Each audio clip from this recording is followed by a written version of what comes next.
going on, YouTube? This is Her Collects Comics. My name is Andoni, back at you with another video. I just put one out early this morning, which I actually filmed last night, but I didn't publish it till this morning. And a couple of days ago, I noticed that I was tagged by a friend of mine in a top 10 video. So I'm answering the call of my homie PaulyCee707 out on the West Coast. He's a member of the Facebook group that I created, Comic Collector's Corner. Really great guy. He has a fantastic collection, and he's very much into getting commissions from artists and getting them slabbed up with the yellow label. So he's got a phenomenal sketch cover collection. I don't have anything remotely close. I've never really gotten too into the sketch covers because slab collecting in general is expensive. I do have a number of signature series books where I've gotten just kind of autographs, but, you know, commissions for sketches costs a little bit more, and so I've never delved into that.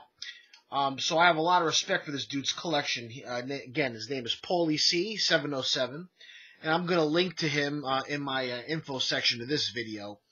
But he was tagged by someone named Ashley Warren, who honestly I'm not familiar with, but I did sub to them on account of his video and tag. And so I look forward to checking out some of Ashley Warren's video down the line. To my understanding, Paulie said it's a husband-wife combo, and they do videos together.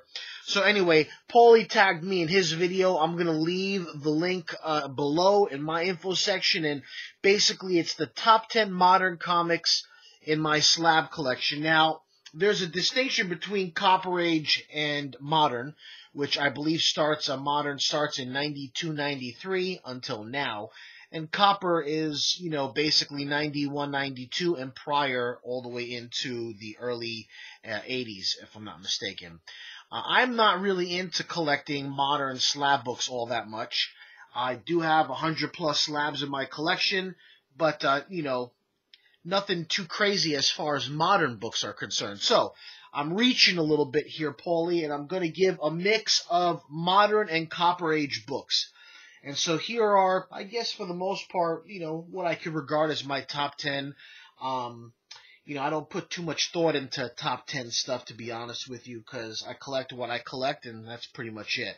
You know, but anyway, I'm going to do this in chronological order, starting with 2016, Batman Teenage Mutant Ninja Turtles crossover number 1. And this is the Dynamic Forces variant cover by Neil Adams, signed, obviously, you can see here in the bottom, 9.8. So that's number 1. Number 2 is a beautiful cover by Joe Jusko, James Bond number 1 from Dynamite Entertainment, 2015. And this is a naked cover variant. I'm a big fan of Joe Jusko, so I put him in my top 10 easily because I think his artwork is absolutely stunning. I'm going to bring this in for a close-up here. See the girl laying on the table. Oh, wait a second. That's me in the reflection. Uh-oh. So I'm a big fan of Joe Jusko's work. I got this signed by him last year. 2014, I guess I included this in my top 10. I should have did this a little different. Maybe I'm shy because I counted this twice, actually. But, you know, I love these books. You know, these are reprints of Amazing Spider-Man number 9, C2E2 edition, exclusive from 2014, signed by Scotty Young and Stan Lee. I don't know, this is just very much appeals to me. He's there in his chair, reading to, you know, young comic book fans, you know, a beautiful Amazing Spider-Man book, which I believe is the first appearance of Electro, if I'm not mistaken. Or if not the first appearance, is a very, very early appearance. I believe so, yeah. So any which way, I've got 2 of these, and, you know, I've got 2 sons, and so someday down the line, when they get older, and I tell them about Stan Lee and who he was and his contribution to the comic book world, I'll give one of each to them. So that's definitely one of my favorites in my collection. I'm a Scotty Young fan and a Stan Lee fan. Both 9.8. This is a relatively recent slab. 1991. Captain America 383. Signed by Jim Lee, which you can't see too well because of the glare. It looks much better in person, I assure you. But it's basically signed right there across the captain's crotch. And this was a cover that was done by him and Jim Lee and Ron Lim. But if you look closely, of course, you can see that in between the captain's legs are the Twin Towers, which obviously is a big deal for Americans, specifically those of us who live in the New York, New Jersey area. And, I remember on 9/11 looking out of my mother's window and seeing the trail of debris go uptown from the Henry Hudson from my mom's window in Jersey. So it was very real for us. I've had this book in my collection for some time.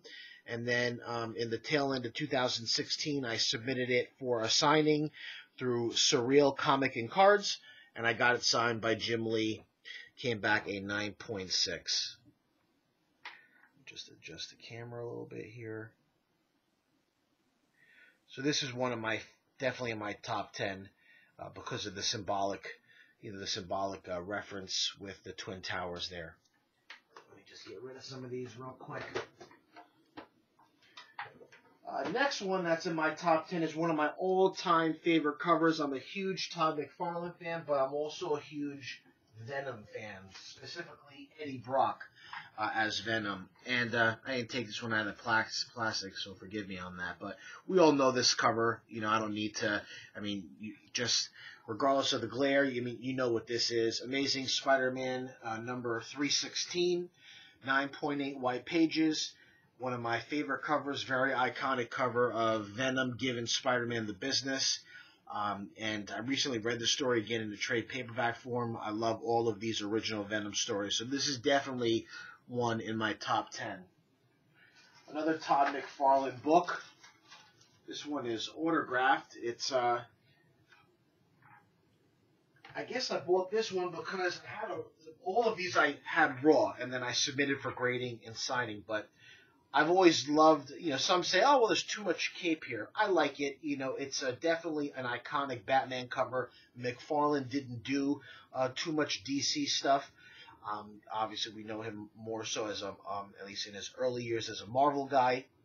And so this here is Batman number 423, signed by Todd McFarlane. Some of you guys who have been subscribed to my channel for some time have seen these, so sorry that you're looking at them again. But I love this cover very much. I love the bats flying in the background. And then Amazing Spider-Man 300. This is obviously an iconic cover. Triple signed by Stan Lee, David Michelini, and Todd McFarlane, one of my prized possessions. 9.8 white pages. And two more as we wind down here. Going to some larger magazine size stuff. These are both from one's from 1985. This one is a really nice book because it's a thick trade paperback version of the Ninja Turtles with a beautiful cover by Kevin Eastman. And it's the first time that the original Turtle stories, issues 1 through 3, were done in color, printed in color, rather. So this came, beautiful thick trade paperback, came back 9.8, of course, with white pages. But I love this cover very much, and I love the fact that such a thick book came back with such a high grade. And last but not least, one of my recent favorites into my edition. I always have loved this character. And I had a couple of these raw, submitted the one that I thought was the best for a signature series with Kevin Eastman last year. It came back 9.6. This is Fugitoid number 1 with a story that continues in Ninja Turtles number 5. But what's nice is, as you can see, there's also a signature and a cool little head bust, a Fugitoid right there, which I really like. So this is probably one in my top 10. I showed 10 slabs, but 2 of them were duplicates, the Scotty Young and Stan Lee autographs. So another modern that I put up there in the top 10, since this is now technically slab 11, but because they were duplicates, I'll just show this all quickly because I have it nearby. I love this cover. It's nothing special. This is just a regular miniseries that was done, but this is an iconic homage to the Topps 1977 trading cards for the original and first Star Wars trading cards. And so it's a homage to that. You see Topps there in the bottom right corner, and it's got Lando Calrissian. I love this miniseries. It was very good, I thought. Charles Soule and Alex Maleev stated that they are ready to do a follow-up series to this. I got that from Charles Soule directly at last year's New York Comic Con. I guess they're just waiting for the powers that be at Marvel to give them the green light. So while this isn't anything significant per se, I consider it a part of my top 10 because I love the cover and I love the reference to the 1977 trading cards. And it's a beautiful cover, So technically 11 slabs, but 2 of them were doubles, if you will. And this is being done because I was tagged by PaulyCee707. I appreciate you guys taking the time to watch my videos. I'll catch you down the line.